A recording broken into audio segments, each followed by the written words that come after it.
Hello, welcome to this next session of the conference Rediscovering Our Sculpture.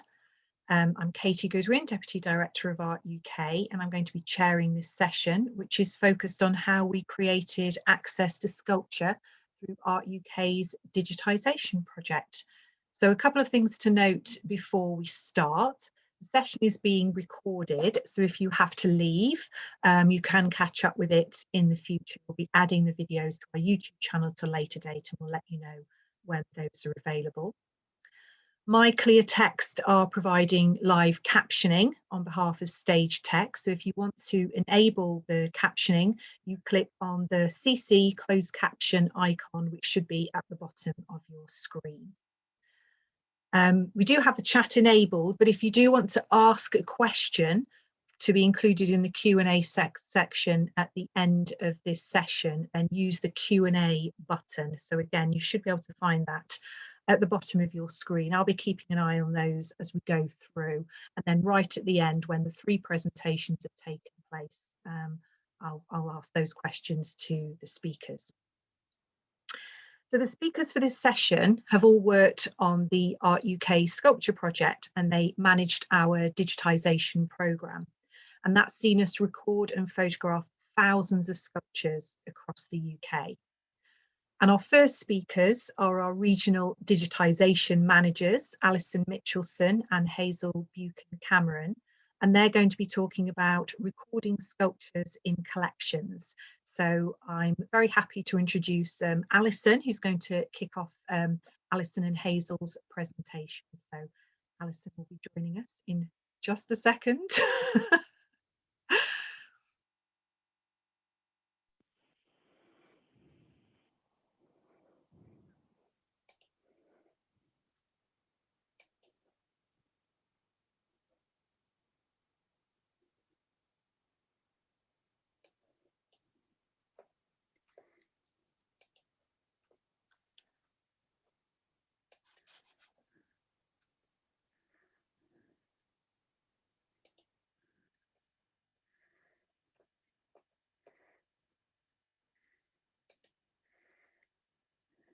Hello, everyone. Sorry, I'm just having a little bit of trouble here sharing my screen. Has it come through yet?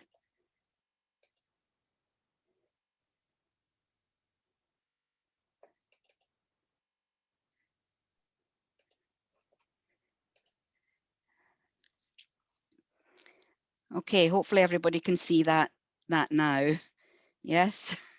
Yeah, okay. So Hazel and I are going to take the next 20 minutes to discuss the sculpture in collections and our involvement and experiences in that aspect of the project.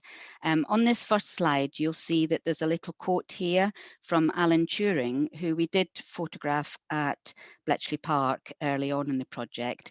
I'm not going to explain why we've put that quote in, because hopefully, if it hasn't become apparent already to you from Katie's talk earlier, it should and hopefully become apparent at the end of this morning's session. Hazel and I were the regional digitisation managers on the sculpture project, and we were responsible for managing the sculpture and collections element. Hazel will go through more of the detail of what that involved with you after this. But as well as liaising with the editorial, copyright and photography teams, our main role was to recruit, manage and train the team of volunteers, as well as guiding them throughout the project. We also got involved as coordinators ourselves. I was a coordinator for the National Trust collections, and Hazel took on some of the national collections. And we were both involved in coordinating more photography in 2020 after the coordinators had left, and also after the first lockdown, when we had around 70 collections to pick up before we finished in November of last year. Meet the coordinators. After splitting the UK into 25 regions, as Katie described earlier, We recruited a coordinator for each region. Some, however, did take on more than one region. And the collections that participated in the paintings project were all contacted by the coordinators to get them involved. Not all had sculpture, and some were unable to participate for various reasons, mainly due to reduced resources and capacity at the collections. The coordinators worked closely with a team of photographers. They gathered and edited the data from the collections and organised and oversaw the photography. So what they achieved, the numbers. Katie has mentioned the numbers earlier, and there may be a little bit of variation with rounding up and rounding down, etc., that we all do. But overall, 824 collections got involved. Sometimes, however, there were more than one venue. So, for example, the National Trust had 105 different properties. So that brings our number up to 929 if we include them as individual collections. And some other collections maybe had 2 or 3 different venues. So I think we're probably talking more 1,000 collections that actually got involved in the project. We aim to photograph around 20% of the UK sculpture collection, but as you can see from these figures, we actually reached 30%. We averaged around 17 a day, taking multiple shots, details and signatures and markings. And I'm sure Jessie and Colin may tell you more about this later. Some collections also provided their own images, collections like the National Trust for Scotland, the V&A and the Imperial War Museum, amongst some other smaller collections. The days photographed, you might think, oh, that doesn't match with the number of collections. And that's because sometimes we cover 2 to 3 collections in one day. And sometimes, obviously, the larger collections had multiple days of photography.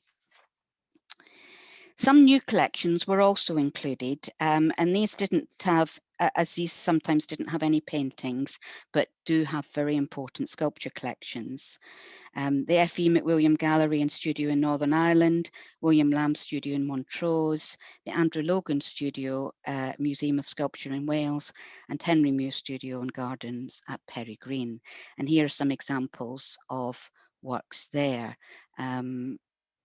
And I'm sure you'll agree that there would have been a huge loss for us not to have included these in the project. We didn't just record the photographs and photograph the sculptures. We made our own contribution as art detectives and to the collection's knowledge of their sculptures along the way. The bust of John Rennie by Chantry on the bottom, on the far left of the screen, was discovered in East Linton Library. The original is at the National Portrait Gallery, and they were unaware of this copy, so we're delighted when we were able to let them know of its existence. Many artists and sitters were identified by our coordinators when they were out on the field. The young man next to Mr. Rennie here was at one of the NHS Lothian hospitals in Edinburgh, and he was identified by one of our coordinators as the Emperor Augustus from the original in the Vatican Museum. Unknown artist of a veiled woman. The artist was identified through the photography on the day as Giovanni Strazza. And next to her is Walter Scott, and the artist of that bust was identified as Francis Leggett Chantry from the photography. Unknown man at Oxford's Museum of Natural History, below the veiled lady. Lots of you will have already identified that as being Julius Caesar, and we were able to match that up as being from other examples of Julius Caesar, especially ones at the British Museum. And the woman in the classical dress from Bankfield Museum was also identified from one of our coordinators as Alexandra, Princess of Wales.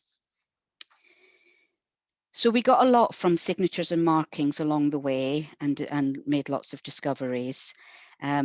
So we this has proven invaluable for collections as well as researchers. Here on the left, one of our coordinators, Julia Abel-Smith, is pointing out the signature of these Frederick Thrupp doors at the Buchan Museum House in Meeting House in Bedford to the photographer. And you can see a close-up of that next to that image. And on the right at the Fitzwilliam Museum in Cambridge, the staff are checking out some of the markings on that small sculpture there.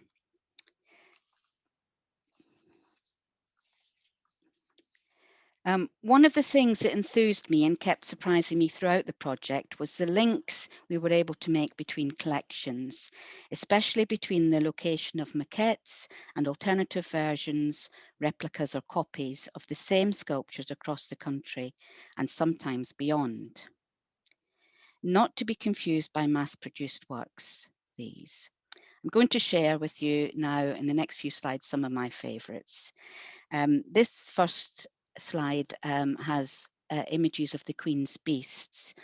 And for those who know anything about these will know that the originals were at Westminster Abbey for the Queen's coronation.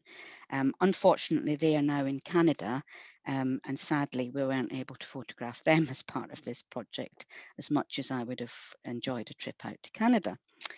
On the left here, we have a smaller version of the unicorn rampant, which is actually in one of English Heritage's properties, and it was made based on the Westminster Abbey versions for the Festival of Britain in 1951.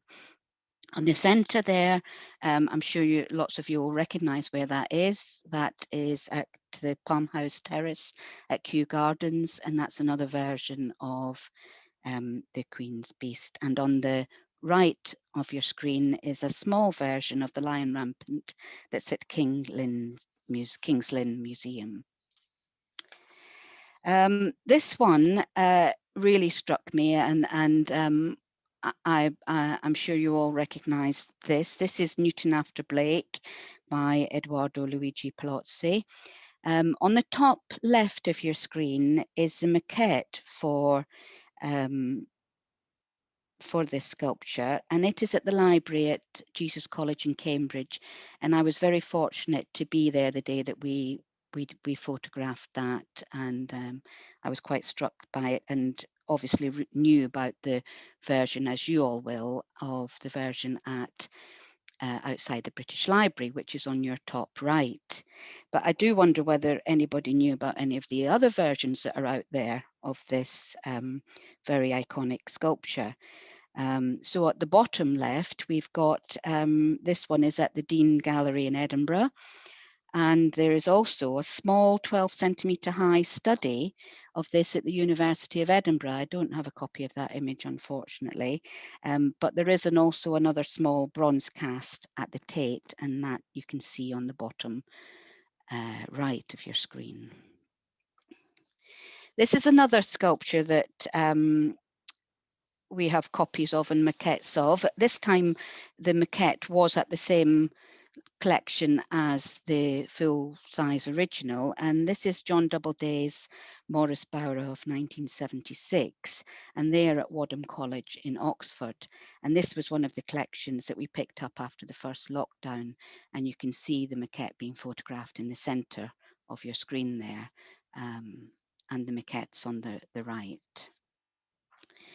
But one of the ones that sort of like seemed to keep coming up time and time again throughout the project was this one, which I'm sure lots of you will be familiar with, is Henry Moore's Family Group. And as you'll see on the screen here, there's lots of different versions of it. And I'll go through them with you, because I'm sure some of you will want to know where they actually are if you don't know already. So far, when I looked at Art UK just recently, we had 20 versions of Henry Moore's Family Group on the site, and I am sure there are far more than that there by the end of the project. So the first one on the top left, you'll all be probably know is, we've seen this morning already, is the Harlow family group in Harlow, and there's a small maquette of that next to it, which is at Hull University. The centre one is at Perry Green itself. The one next to that is at the Tate, and it is a full-size version, and they also have a maquette of that full-size version, which is the image below that. And then the one on the far right is at the Berkeley School in Stevenage, and that leaves us with one other one on the bottom left, which is the British Council's maquette of the family group. As you'll see, that I didn't put all 20 versions in there. I thought that was enough for you to see how many are out there. Through the digitisation of the sculpture and collections element of the project, we've brought sculptures in the multiple versions, sculptors and collections together, and I believe we've contributed to a wider understanding of sculpture and the breadth of quality and importance it holds in the history of art. The collections have been delighted with the high quality images and their enhanced data, and we've also been able to take advantage of this digital content during the pandemic, highlighting the UK sculpture collection to the world. I'm going to finish on one of the first collections to be photographed, which I think helps demonstrate the collaborations and connections made with collections, sculptors, photographers, and the coordinators in bringing all this together and being able to share to the world. This is the Royal Ulster Academy Diploma Collection in Belfast, where we were privileged to be joined by the sculptor Bob Sloan, seen here on the left. Incidentally, Bob taught the photographer on this shoot, Brian Rutledge, at art school. Here, Bob is with his self-portrait, entitled Bob, of 1988, and on the right, he's helping out while we photographed the kinetic sculpture, What's Sun by Barry Orr. As Katie said earlier, this project is so much about people and how it brought everybody together. So I believe a great team effort all round. And on that note, I'll pass on to Hazel, whom I couldn't have done any of this without. Thank you.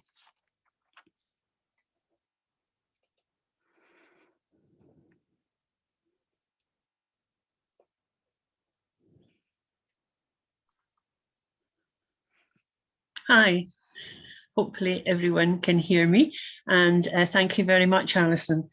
I'll just share my screen and take you through the next stage of this. There we go. Yeah, I pick up from Alison on the numbers. If we go back to numbers, which both Katie and Alison have mentioned, the collections are 929. But as Alison said, they're actually much greater than that because so many collections had multiple venues. So our coordinators travelled a real range. We had English Heritage and National Trust for Scotland, all having multiple venues. But it was a range for me that really struck home. If you see this picture on the bottom right, that's me arriving at the V&A, and they have their own sculpture department because they house the National Sculpture Collection, and they even had doors to match. However, we also covered regional museums, universities, hospitals, schools, volunteer-run museums, and government buildings. This other picture that's on here of a sculpture of a house and a lady hanging out her washing and children. This is from a smaller museum, the National Coal Mining Museum for England, which is in Yorkshire. This is part of a much bigger sculpture. In fact, the sculptor, Betty Miller, sculpted her entire village, the coal mining town of Royston. And the museum itself doesn't have the facilities to have this sculpture on display all the time, so it's stored away.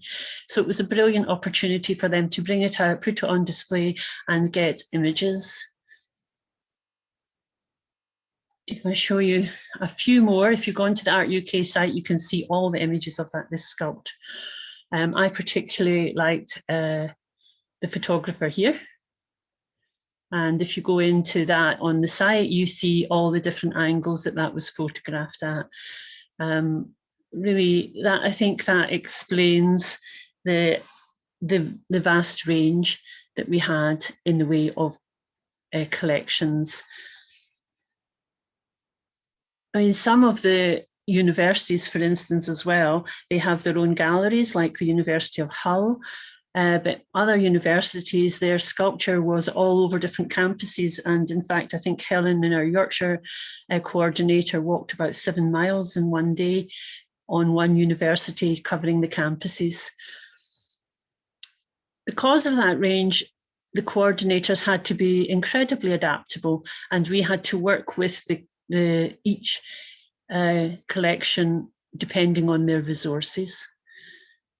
For instance, this top picture of them putting up some scaffolding, this is at the Peer Arts Centre in Orkney, and they had the resources and time to make the most of the project and really used it to their best benefit. They brought in staff and people to set up a studio, to put in the sculpture on site and get the best images of it. Whereas not all collections were able to do that. Some were really tight with resources. And the photograph below, I think that's Andrew McGregor hiding behind the camera there. But this is a collection that didn't have the people. They weren't able to set up a studio, and we couldn't move the sculpture. So again, the photographers themselves were totally inspiring in their different ways of getting the best images at different angles. And Andrew's photographing this sculpture to get an image of the back of it through the window outside. The photographers had to not only cope with the different circumstances, such as the sculpture being in situ or in store and being brought out, but they also had to work with lots of different materials, and that was quite challenging. So again, a lot of adaptability required from not just the coordinators, but the photographers. And it really was something that ran throughout the whole project, was adaptability. Another reason for that was the remit. Katie mentioned earlier and gave you a list of the remit and how we covered the last 1,000 years and what we excluded, but it was never that simple, and we soon discovered very early on that we were going to get asked lots of questions about not only the remit of the materials, but is this sculpture? And sometimes you had to make the decision on the hoof. For example, this mitre, I was lucky to be on the photography day at Lambeth Palace with Catherine, and most of all the sculpture there was busts, the marble and bronze busts of the bishops. But near the end of the day, they said, well, we have this mitre and we would really like it photographed. It's from the weather vane on the top of the Great Hall lantern. And we had some time, so we photographed that. It's not what you would traditionally think of as a piece of sculpture, but there's certainly sculptural elements to it. And it was a very important piece, not just to the palace. So that was a decision made on the day, where beforehand at the Ruskin Library and Research Centre at Lancaster University contacted us and said, is this sculpture? And it was a little cherry stone attached to a card. It had been sent to John Ruskin with a poem. And the poem read, please tell me what you were and are. Excuse me that I ask it. I was a little cherry stone, but now I am a basket. Fabulous. I mean, we couldn't not include that. And it's probably one of the smallest sculptures in the project. So do we have a look further at that on the site? And another example to do with the actual medium of the sculptures was the sculptures that we did at the National Glass Centre. Again, decisions had to be made. Is this sculpture? Which pieces are sculpture? Which are not, are more practical objects? So there was a constant dialogue with the collections and curators and Alison and I, and sometimes it would go to Katie and sometimes it would even go to the advisory panel as to whether items were included or not.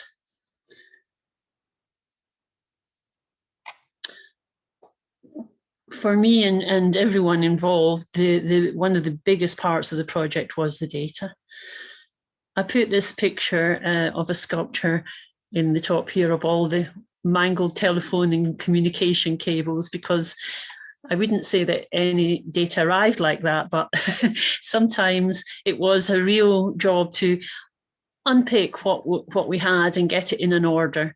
And not all collections had the resources to provide us with the data, and some had to be collected on the day. This is Catherine Hughes working to do measurements, materials, artists, and that was all collated well, it wasn't all collated, but where we didn't have it before photography, it was collated on a photography day and then edited and added to our database.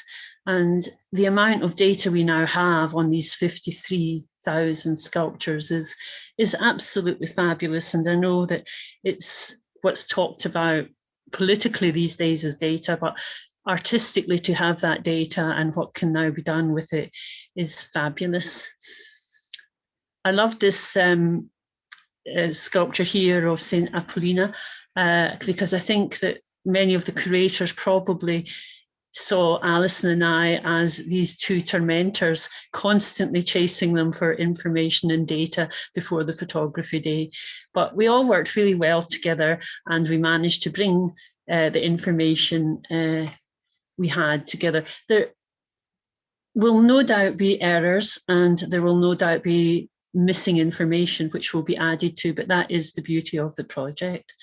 The data interrogation, where things were, where they once were, where they could be, the subject matters, the artists and the material, and all of that comes together within fabulous stories, lots of stories. Almost every object has a story, and the connections that then makes with other galleries. And our brilliant curation tool on the website can help to bring together the stories and the connections. This is just to give you a little insight into, again, the range that we had to deal with. This is Jessie, who you'll hear from later, one of our photography managers, and she's on the rooftop at Garden at the New Lanark Heritage Centre. This one, Anna Bridson in York. Now you saw Katie showed a sculpture earlier by John Flaxman, a huge sculpture at Ickworth. Well, this is actually by John Flaxman as well, and that's a chess piece. And this other piece is Rebecca Marr up at Orkney in the Stromness Gallery. And this tiny little sculpture is made on a piece of thorn. Again, all very not accessible, not easy to go and see, but now they're on the website and you can get the detail. When you see the bird that Jessie was photographing, you discover it is made with like a fork and other materials. Sorry, Hazel, I just clicked onto that, sorry. Hi, Hazel, it's Katie here. If you could just wrap up in just a sec, then you've just, it's time to... Okay, sorry. Time is nearly up, thank you. I've lost it, yeah, there we go. That's the John Flaxman detail, and this is the little sculpture up at Stromness. You can see why it's really important to have that.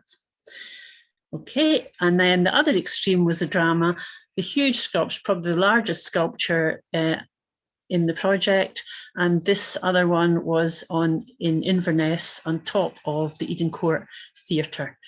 I'd love to have seen Carson's. So the conclusion is that we're very grateful to Katie for even attempting the project and giving us enough flexibility and support to work through it. Thanks to Alison for her attention to detail and being my hero when times got tough. Thank you to everyone else in the project, the photographers, coordinators and the Art UK team. And a big thank you obviously to the funders for being prepared to back this legacy project. And I'll just finish on that one. And that was a little in-house joke to Katie, give a girl the right shoes and she can conquer the world, because Katie has a story she tells about the paintings project when she first started and went with the wrong shoes. So thank you very much, everyone. Thank you, Hazel. That was wonderful. And yeah, and I feel bad for rushing you as you thank me at the end. And in terms of shoes, I'm actually, I've got my slippers on at the moment. So I'm definitely got the right shoes on for the day. Okay, thanks ever so much to Alison and Hazel. Next up, we've got Art UK's photography managers for the sculpture project, Jessie, Maucor and Colin White, who'll be taking us through how we approach the photography of sculpture in a variety of settings. So you can add Colin and Jessie. Do you need to exit your slide share, Hazel? Have you done that?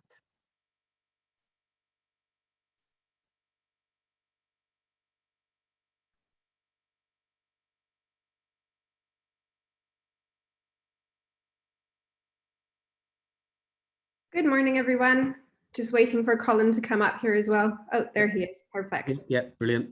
Hello, everyone. Let me just start the screen share.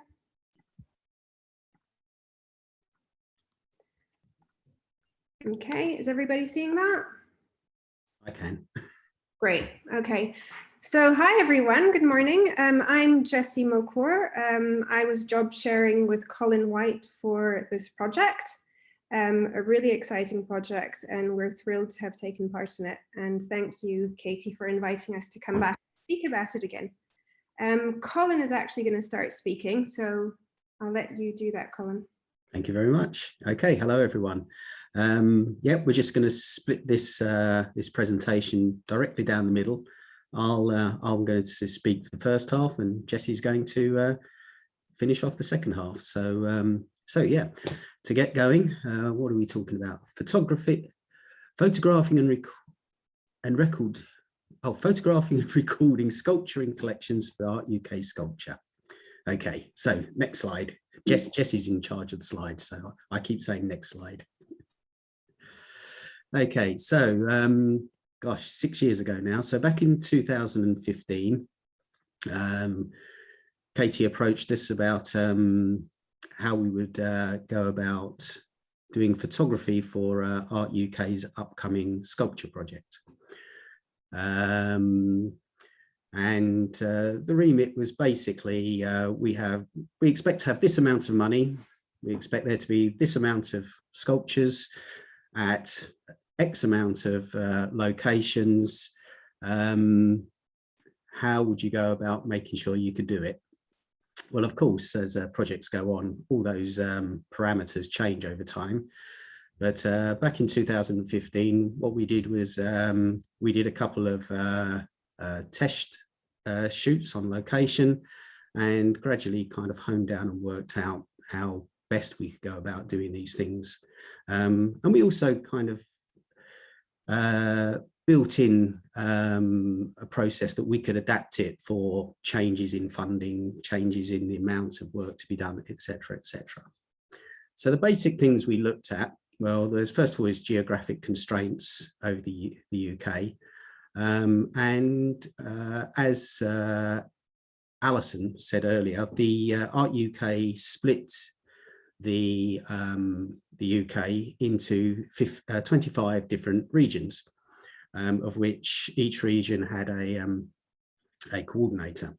Now, in discussion with people that worked on the paintings project, where it was pretty much a coordinator was allocated a photographer, we decided to change things around a little bit this time and have a more kind of fluid use of freelance photographers by coordinators.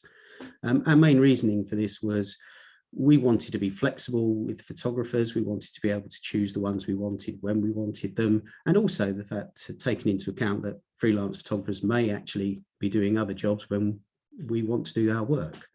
So although we had photographers basically in the 25 regions, we actually used 40 photographers, and a photographer wasn't necessarily stuck with one region. If you were on the border of 2 or 3 regions, you could have worked in any of those regions.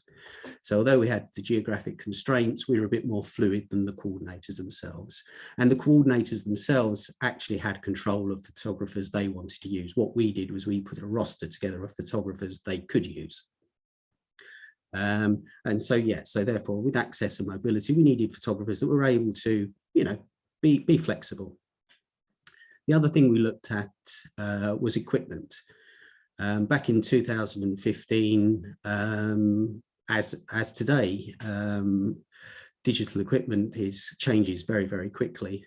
And we wanted to make sure that we future-proofed as best possible the work we were doing. We didn't want to kind of lay down specifications that would be quickly kind of superseded. And so therefore we planned with what we thought would be the next generation of digital cameras of a certain level that would work for our job.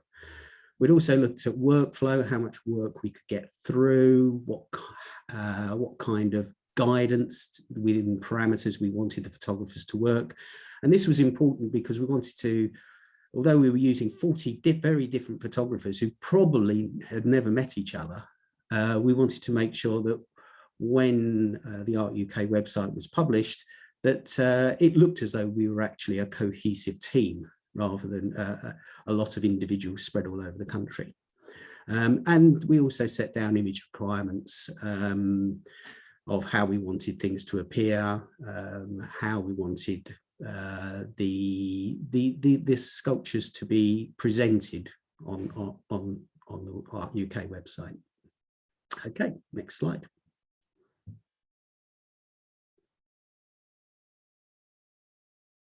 So, as you can see, we have the 25 regions, although actually this slide actually shows 23 regions.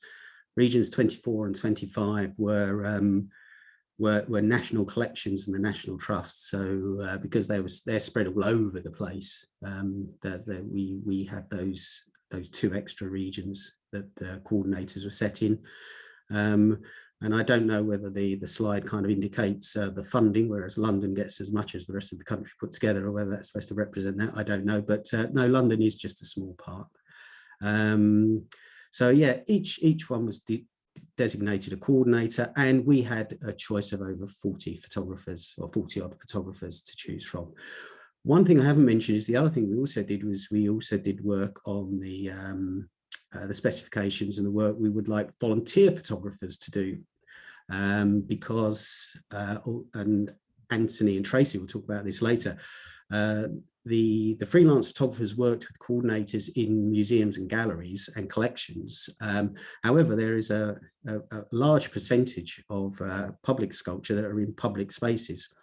And as part of the project, that sculpture was actually photographed by volunteers. So we also put together a work specification for volunteers. And I'm sure Anthony and Tracy will put this right, but I think there was they used about 500, had about 500 volunteers, of which at any one time 150 volunteers would be active. I think at this stage we should also say thank you very much to the Royal Photographic Society for providing so many photographers for that. Okay, next slide. Okay, and so what we had was we had a Z map, as you can see on the right here, and all those little pins are the location of the photographers. And so therefore the coordinators had access to this map. You could type in the location of the collection you were doing, and Z-Maps would return you the closest photographer, the next closest photographer, and they could then choose who they wanted to work with. We did have issues in certain areas to begin with lack of photographers, but thankfully we had a few contacts, and there are professional sites where we were able to locate photographers and add to our roster. So the photographers we were after, we wanted them ideally to have experience in cultural heritage photography, although that wasn't necessarily needed. What we were keen for was very good photographers, photographers that could demonstrate that they could actually set up studio environments very well. They needed to be able to show us that they could follow guidelines and they had attention to detail. Of course, we wanted photographers that were adaptable. We didn't want photographers that were going to say, no, you have to do it this way, because some of the situations, certainly I found myself in, and I'm sure all the other photographers did as well, were what could be quite awkward and very challenging at times. And what we needed was we needed personalities that could be very proactive when they got there and found themselves in those situations. And of course, we wanted someone to be friendly and adaptable. We wanted somebody to, they in some ways were the front end of Art UK. So it was very important that they created a good impression and were as helpful to the collections as possible. And of course, they had to, although we were very remotely, it was very important they worked as a team. So that was quite important. And of course, proximity to the collection. We wanted to make sure that, you know, we weren't tiring photographers out with too much travel. So it was important that photographers worked in the general area of where they were located. Okay, next one. So first of all, we put together some photographic guidelines. We did that for both the freelance professional photographers and the volunteers. We also had some guidelines for collections photography that was sent to us, which Jessie will talk about later. So we looked at photographic equipment, and it was important that the equipment, the photographers carried the equipment that delivered the kind of size and quality of imagery that we were after. We also set down the photographic views. We'll show you some pictures later, but basically each sculpture should start off with the idea of having 6 views of it, which was front on, the kind of 3/4, kind of the third round view, the sides and the back. We're also looking at any signatures, marks, or anything particularly interesting. And on top of that, we also allowed the photographer to have a fun shot, which was basically we allowed the photographers to do whatever they liked. As long as the picture came out nice of the sculpture, we were quite happy. And we were quite interested in doing that, mainly because we wanted to make sure that it broke up how the pictures appeared on the website. If we'd stuck to too rigid a formula, it felt that the website could look slightly boring and rigid. So we wanted to break it up with something a bit more interesting, a bit more fun. We also looked at image processing. We had a set guideline on how we wanted the images processed and sent to us. It was important that we kept all the raw files from the cameras. This is basically like in film with the negative. It allows us to reprocess without losing any data. And then also how the final image is presented with its background, its size, its crop, and the file format, the color space, etc., which we wanted in a standardized form, which allows very quickly to put it up on the website. And finally, there was file naming, which was just to make sure that there was a unique file name for every image, and it was very quick and easy for both Art UK and the collections to understand the rationale of the file naming. Okay, next one.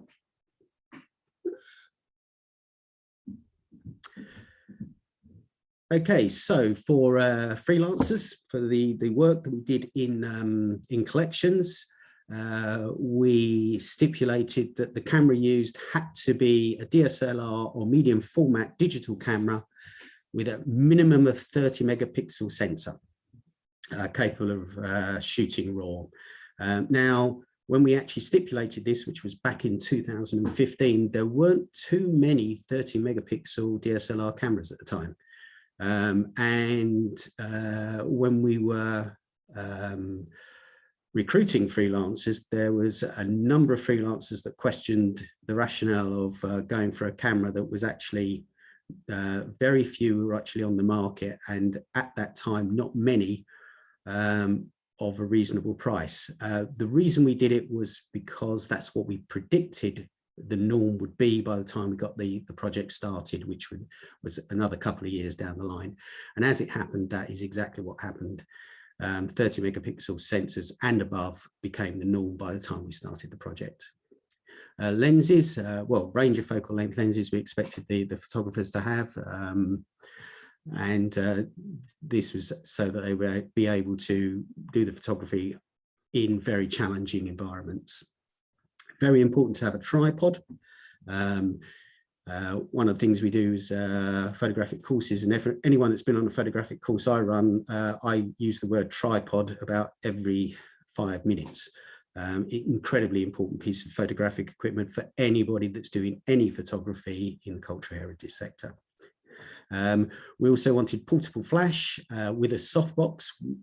We were documenting the sculptures, and so therefore we weren't as interested in statement photography. We wanted to record the sculptures, and so therefore softer diffuse light was quite important. So therefore it was important that the photographers had a softbox.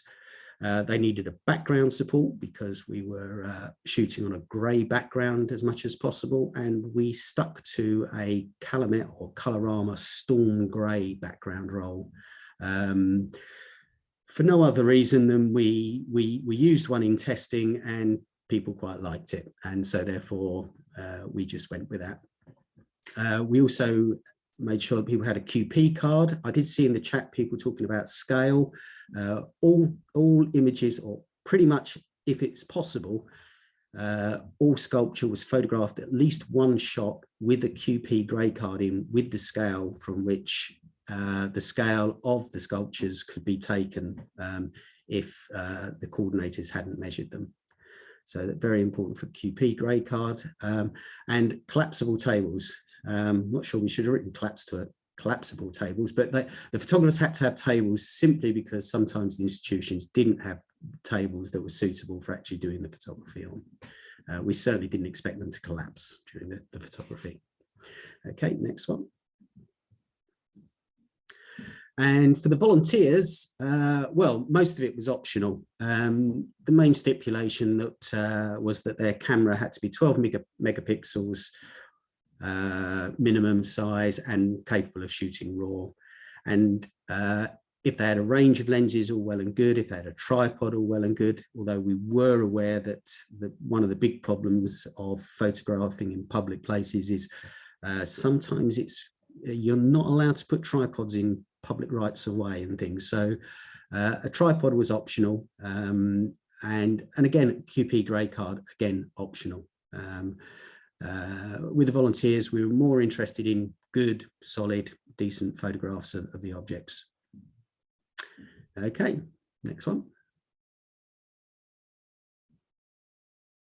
So here are our basic 6 views that we spoke about earlier. We tried to get all sculpture photographed of those 6 views. Of course, things that we couldn't move against walls and things, you know, we couldn't get the backs and things, but we expected the photographers to document a piece as well as anybody else could in their circumstances, and we couldn't ask any more than that.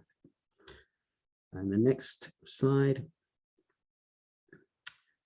And the fun shots, details, signatures, etc., etc. We expected, you know, we asked photographers to do all of those again to document the sculpture as best as possible. And at this point, I shall hand over to Jessie to finish the presentation off. Thank you.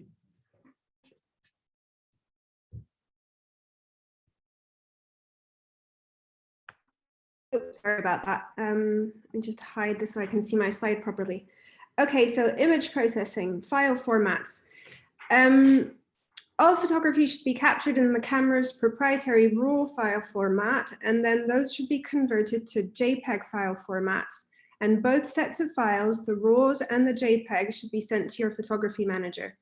So the following guidelines actually were indications for both the freelance photographers and the volunteer photographers. There was very little difference, just that, in fact, the freelance photographers were working with heavier equipment, with studio photography essentially, and inside the collections, and the volunteer photographers were working outdoors essentially. But you'll hear a lot more about that with Anthony and Tracy.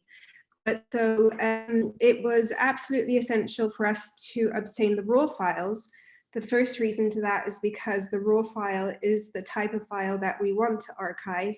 And the other reason to that is because the raw file will allow us now and in the future, if necessary, to return to those files and make corrections if needed, and also create different sets of files depending on the end use.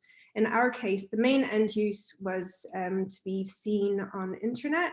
So that's why we went for the JPEG files. Also, we were expecting very little post-production from the photographers, so that made sense. So no cutting out was required. The main request would have been to remove dust and scratches and to make a clean crop. The color space that we chose to work with is Adobe RGB 1998. And that's essentially because, once again, the main end use of the images for the project was online and maybe also prints on demand. And Adobe RGB 1998 is slightly a wider color space than sRGB, so that allowed for a more open end use. The resolution 300 dpi and only default sharpening was requested on the JPEG files. File naming. So once again, the system was very similar for volunteers and freelance photography. As you can see, we have an example here of a file name. I won't read it out because that would be a little bit tedious, but so the first part, ERY, is the mnemonic of the collection, which corresponds to the name of the collection. And then you have the second part, the middle part is in relation to the collection accession number, and then underscore QP for the first image that we were asking with the QP card, which the photographer used to white balance his image. And also we would have the file name written on a piece of paper in that main image, that first image, so we could go back to it and make verifications. And then all subsequent... Sorry, Jessie, can I just interrupt for a second? You're just coming towards the end. If you could look to wrap up, you've had 20 minutes. Okay. Thank you. So I'll move on to this, image requirements for collections. Again, we were open to raw file formats or DNG, TIFF or JPEGs. A minimum image size was requested of 2000 pixels on the shortest length, and those 3 color spaces that you can see below. In fact, what I would like to highlight at this point is that when you are looking at Art UK's web and research sculptures, for example, you have a mix of freelance photography, volunteer photography, and collection photography. And so our job was also trying to get that all to come together and look as homogeneous as possible on the website. Here's an image of the launch in April 2018, which is when we started the project, all the way to November 2020, which is when the project numbers ended, pardon. The numbers, we've actually had a lot of numbers already, so I can go a little bit quickly over this one. You're going to have more numbers with Tracy and Anthony about the volunteer photography. Collections photography, 941 days. And yes, a total of almost 92,344 images. We also did photographic trainings for collections across the country to basically initiate collection staff to how to start a digitization project within their own collection. We also started working on 3D modeling. The project was slowed down by lockdown, obviously, but we started before lockdown working in Montrose and William Lamb Studios and photographing 5 different sculptures from William Lamb, and those 3D models will be added soon to Art UK's website. So hopefully that's a project to be continued. Just a few images and then I'm done, Katie.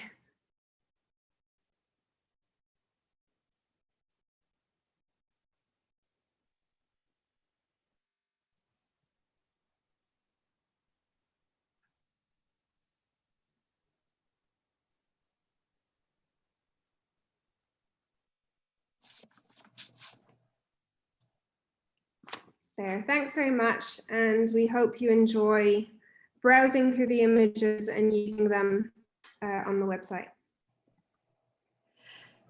Thank you. Thanks so much, Jessie and Colin. That was really fantastic, and I know they did an absolutely wonderful job with all the training and the work they did, as well as their own photography throughout the project. I'm going to dive straight into our last speakers of this session, which is from Anthony McIntosh and Tracy Jenkins, who manage the digitisation of public sculpture and our large volunteer team. So Anthony is going to be up first. So over to Anthony.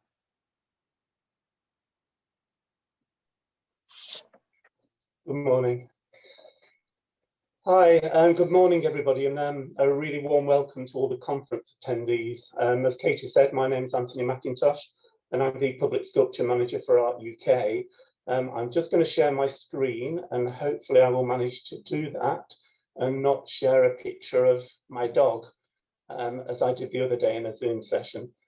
So I'm hoping that you can see those slides. Okay.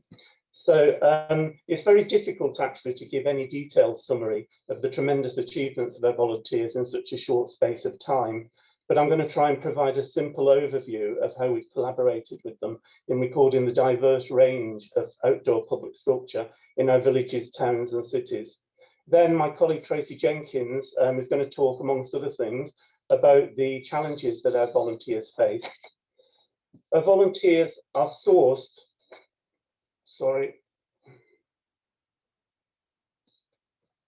There are currently 150 active volunteers, but in fact, I think Colin mentioned, over the course of the sculpture project, we've actually processed over 500 volunteer applications. And obviously, because of the changing circumstances for people with family and work commitments, the volunteer cohort does tend to fluctuate in number, often higher and often lower. And our volunteers have come from an incredibly diverse set of backgrounds and with a similarly varied range of skills and life experiences. And the tasks that they've carried out as volunteers have been difficult for a large number of them. And many, for instance, have limited previous experience of using complex spreadsheets or even image processing software. But all the volunteers have always met those challenges with alacrity, enthusiasm and determination. And also we've recruited volunteers from the entirety of the UK, from the Highlands of Scotland to the Channel Islands. Volunteers are sourced from a number of places, and the vast majority of our photographers have come via the Royal Photographic Society. And I must take this opportunity actually to thank Dr. Michael Pritchard, their chair, who has provided tremendous support throughout the entirety of the project. They've also come from the Art UK website, via articles in the press, via social media posts, and via word of mouth. We have two main types of volunteer photographers and volunteer researchers who carry out the often extremely challenging task of sourcing information on the sculpture being photographed and entering this into complex spreadsheets. So just to reiterate what public sculpture we do record and photograph, in a broad sense, we record statues with a separate category, for instance, for equestrian statues. We record busts, clock towers, landscape sculpture, medallions or roundels, large-scale commemorative monuments like the Albert Memorial in London or the Martyrs Monument in Oxford, for example. We record murals, obelisks, reliefs, architectural sculpture, fountains, war memorials, mainly those with a sculptural element, and also some street furniture. Although strictly speaking excluded from the remit of the project, we've also taken a targeted approach to recording some church sculpture. And as part of that targeted approach, we've collaborated with the Church's Conservation Trust in recording sculpture from 50 of the churches that they own. And we hope to continue working with them actually in the coming months. So as well as the photography, what information do we record? Well, in addition to taking the photographs, our volunteers record any information that they are able to source about each object. And that information includes the precise location of the sculpture, so the full address, the latitude and longitude, and the grid reference. Obviously, we record the makers if we can find that information. Sometimes we can't. And that includes the sculptors, architects, designers, and foundries. We record the names of the commissioners and funders of the sculpture, and this may include organisations as well as individuals. We record the execution and unveiling dates of the sculpture. Again, if we can find that information, we can't always do that. We record the listing status and the date of listing, and we also record a whole range of other information about the subject matter of the work, including various tags that provide more detail about what type of sculpture it is. We record the subject type of the sculpture, so it could be allegorical, or it could be mythological, or it could be a portrait statue, for example. And we also record the gender of the subject for commemorative work, regardless of the type of sculpture that it happens to be. So the work might not necessarily be a statue of a person, but it might be an abstract piece or a large monument to them, for example. And in the future, that will enable us to confidently provide accurate statistics in answer to important questions, such as how many statues there are of women in comparison to those of men, for example. So where are we now? To date, our volunteers have captured over 10,000 pieces of public sculpture, which I'm sure you'll agree is a remarkable achievement.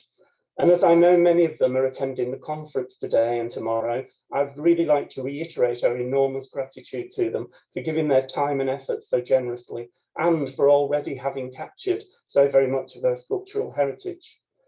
It goes without saying that the photography has been severely impacted by the pandemic, but the volunteer photographers are awaiting the easing of restrictions in order to recommence their photography, and hopefully very soon. Now, it's worth noting that as well as in populated settings, images of sculpture have also been taken in some of the most remote parts of the United Kingdom. This slide demonstrates this.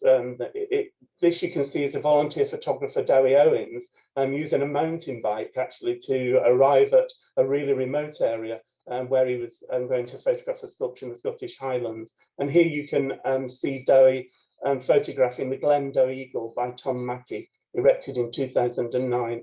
And actually the bronze sculpture is sited 730 metres above sea level, high up in the Monadhliath Mountains. And on this slide, you can see Dowie capturing a detail shot of the Glendale Eagle. And here we have another photograph by Dowie, actually in the Highlands of Scotland. It's titled The Unknown by Kenny Hunter, and it was erected in 2012. It stands on the summit of a low hill surrounded by boggy forest in the Scottish Highlands. And actually, I think this is the most remotely situated sculpture that we've recorded to date. Over the span of the project, one of the other things that our volunteer photographers have been able to capture are sets of images of sculpture that has been damaged, moved, or restored. This particular slide shows the Highland Light Infantry Memorial in Kelvingrove Park, Glasgow, by William Bernard Ryan, erected in 1906. In a remarkable set of images on our website, our volunteer photographer Gordon Baird photographed the war memorial before the vandalism that took place in February 2019, represented by the image on the left, immediately after the vandalism took place, shown in the middle image, and then immediately after the restoration in October 2019, shown on the image on the right. I'd now like to touch on some of the many benefits for volunteers in helping with this sculpture project. I think first and probably foremost, I would say that almost all of our volunteers comment on how much they have learned about their local history and community, often for the first time really seeing what is around them. They've had opportunity to learn and develop new skills and knowledge, whether that be learning about the sculpture itself or about using various software programs or improving their photography skills. Several of our volunteer photographers have said, for example, that taking on so many photographs of sculpture and dealing with the associated challenges, it's helped them progress through the Royal Photographic Society's various levels of distinctions. And volunteers have often been presented with opportunities to attend events, some by Art UK and some organised by other people, and that includes things like sculpture unveilings. Our sculpture volunteers' images are featured in a very large number of newspapers, magazines, journals, and online articles. Quite unexpectedly, in fact, even an image of a Steve Ovett statue by our Brighton-based volunteer Lawrence Suss was discovered in the Athletics Weekly magazine. Our volunteers have also had several direct collaborations with sculptors. As an example, recently Elaine Weiser, one of our volunteers in the North East, was able to work with the sculptor Phil Townsend to create a sculpture trail that features several of his works. The trail features on Art UK website, and actually it was given a full page coverage in their local press.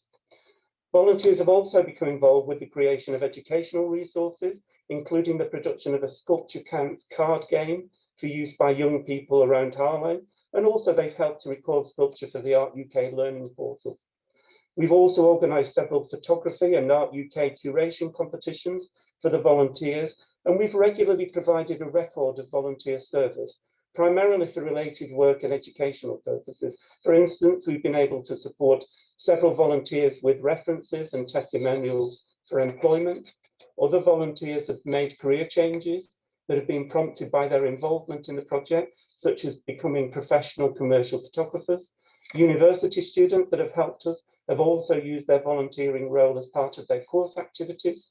And indeed, my colleague Tracy Jenkins began herself as a volunteer photographer with Art UK, and in 2018 was employed by us as the public sculpture officer.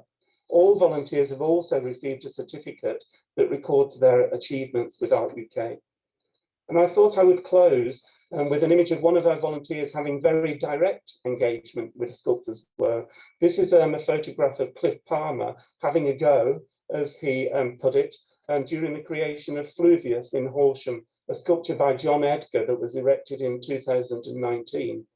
And in fact, Cliff actually subsequently won the competition for a member of the public to name the sculpture. And this is a photograph from the unveiling ceremony with the sculptor John Edgar first on the left and Cliff, looking very pleased with himself, standing next to him.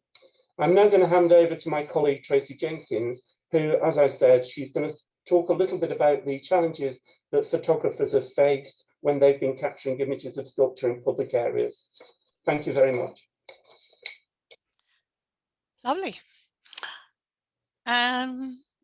There we go. Hi, welcome everyone. I'm just going to share my screen. As Anthony said, I'm the Public Sculpture Officer. I have pre-recorded my presentation, so hopefully we'll get that up without any problems. Share sound, and there you go, and share.